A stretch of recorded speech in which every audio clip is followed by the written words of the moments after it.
Hey guys, in this video we'll learn how you can upload audio to Roblox. So make sure to watch this video till the end and let's get started. First of all, open up any preferred browser on your PC, search for roblox.com, make sure your account is logged in, and then you will be redirected to the home page of Roblox website. On the home page, just click on Create at the top of the screen and the Creators tab will open up. Now just click on Dashboard at the top to get to Creators Dashboard.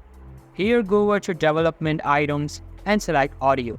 You can upload an audio of 20 MBs max, so I'll just do that. After uploading it, change its name to anything you like and also describe it. After that, save the audio and wait for the Roblox approval. This is how you can upload audio to Roblox. So that's all for today's video. Hope you liked the video. I'll be waiting in the next one. See you soon. Bye.